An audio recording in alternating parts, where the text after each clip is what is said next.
চাকরিহারাদের পাশে থাকার অমনি একই সুরে পাশে থাকার বার্তা কমিশনের। প্রসঙ্গত এসএসসি নিয়োগ মামলায় হাইকোর্টের রায়ে বাতিল 2016-র গোটা প্যানেল। চাকরি হারিয়েছেন 25,753 জন শিক্ষক শিক্ষিকা এবং শিক্ষাকর্মী। স্বাভাবিকভাবেই অযোগ্যদের সঙ্গে চাকরি গিয়েছে যোগ্যদেরও। কারণ হিসেবে উঠে এসেছে প্রশাসনের গয়ঙ্গচ্ছ মনোভাব। বারংবার যোগ্য অযোগ্যদের তালিকা আদালতে জমা দেওয়ার নির্দেশ থাকলেও তা মানা হয়নি। ফলস্বরূপ যোগ্যদের ঘাড়ে পড়েছে কোপ, গিয়েছে তাদের চাকরিও। হকের চাকরির দাবিতে পথে নামতে বাধ্য হয়েছেন যোগ্যরা। রাজ্য প্রশাসন এবং কমিশনের বিরুদ্ধে ক্ষোভে বারংবার ফেটে পড়ছেন তারা। এই পরিস্থিতিতে বর্ধমানের সভা থেকে যোগ্যদের পাশে থাকার বার্তা প্রধানমন্ত্রী মোদীর। যারা সব চাকরি হারানো যে শিক্ষকদের নথি ঠিক আছে, লিগ্যাল সেল গড়ে তাদের আইনি সহায়তা দেবে বিজেপি।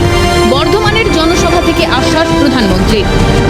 मैंने बंगाल बीजेपी से कहा है कि प्रदेश स्तर पर एक लीगल सेल और एक सोशल मीडिया प्लेटफॉर्म बनाया जाए।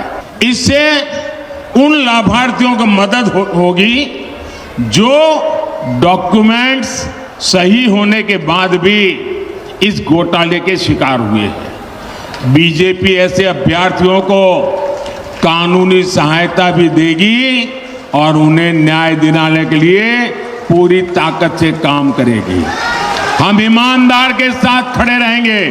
जो सच्चे लोग हैं उनको न्याय के लिए हमारा पश्चिम बंगाल काम करेगा, ये मोदी की गारंटी है। ঠিক এই ঘটনার কিছুক্ষণ পরেই একেবারে ইউটার্ন এসএসসি চেয়ারম্যানের। যে চেয়ারম্যান একসময় বলেছিলেন যোগ্য অযোগ্য বিভাজন কি করে করব, সেই চেয়ারম্যানই শুক্রবার সাংবাদিক বৈঠকে জানালেন চাকরিহারাদের মধ্যে থেকে যোগ্য অযোগ্য চিহ্নিত করা সম্ভব। অযোগ্যদের তালিকা দিয়েছিলাম হাইকোর্টের বিশেষ বেঞ্চে, বিতর্কিতদের তালিকা সুপ্রিম কোর্টের কাছেও দেব। যারা দোষী নন অবশ্যই তাদের পাশে আছে এসএসসি। মন্তব্য সিদ্ধার্থ মজুমদারের। মহামান্য সুপ্রিম কোর্টকে এটা আশ্বস্ত করতে যে এই তালিকা থেকে যোগ্য অযোগ্য বিভাজন করা সম্ভব। আমরা যেমন অযোগ্যদের একটা তালিকা দিয়েছিলাম অনারেবল স্পেশাল বেঞ্চের কাছে, তেমনি ওই বিতর্কিতদের তালিকা আমরা অনারেবল সুপ্রিম কোর্টের কাছেও তুলে ধরব এবং তার সঙ্গে সঙ্গে তাহলে বাকি যারা রয়ে গেলেন তাদের ব্যাপারে এখনও পর্যন্ত কোনো অভিযোগ নেই সে ব্যাপারেও আমরা একটা পরিসংখ্যান অবশ্যই দেব। আমরা কিন্তু যারা কোনো দোষী নন বা যাদের টেন্টেড হিসাবে চিহ্নিত করা যাচ্ছে না, আমরা অবশ্যই তাদের পাশে থাকছি। তো এইটা আমরা বলবার জন্যই মানে আমাদের কমিশনের এইটা স্ট্যান্ড যে we stand by the correct candidates.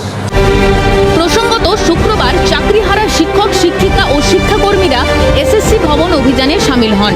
তাদের 12 জনের একটি প্রতিনিধি দল এসএসসি চেয়ারম্যানের সঙ্গে দেখা করেন এবং ডেপুটেশন দেন।